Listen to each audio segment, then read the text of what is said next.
Hi అండి, అందరికీ నమస్కారం. Welcome back to my channel. ఈ వీడియోలో జగన్కు ఊహించని భారీ ఆఫర్ అండి. సో మరి పూర్తి వివరాలంటే ఈ వీడియో ద్వారా తెలుసుకుందాం. వీడియోని ఎక్కడే స్కిప్ చేయకుండా ఎండ్ వరకు చూడండి, అప్పుడే పూర్తి ఇన్ఫర్మేషన్ అర్థమవుతుంది.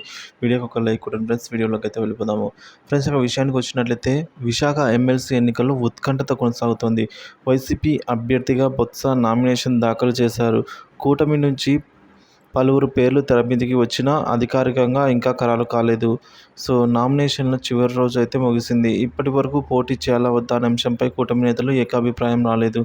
దీంతో ఎమ్మెల్సీ ఎన్నికలో కూటమి ఓడిపోయే సందేహాలు వ్యక్తమవుతున్నాయి. అధికారికంగా చంద్రబాబు నిర్ణయం అయితే తీసుకున్నారనమాట, పోటీ చేయకూడదు అని.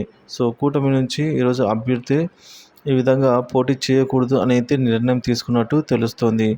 ఇక ఏకగ్రీవంగానే బొత్స సత్యనారాయణ ఏకగ్రీవంగా ఎంపికయ్యేట్టుగా తెలుస్తోందన్నమాట. అటు వైసీపీ బెంగళూరు కేంద్రంగా క్యాంప్ ఏర్పాటు చేశారు. జిల్లా నేతలు జగన్ వరుస సమావేశాలు ఏర్పాటు చేశారు. ఓటర్లను కాపాడుకుంటే గెలుపు తనదే అని పార్టీ నేతలు భావిస్తున్నారు. ఎమ్మెల్సీ ఉప ఎన్నికల్లో మొత్తం 839 ఓట్లు ఉన్నాయి.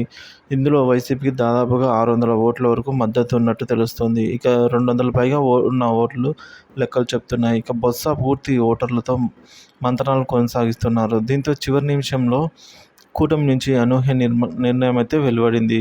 సో మొత్తానికైతే పోటీ చేయటం లేదని అయితే మనకు స్పష్టమైంది.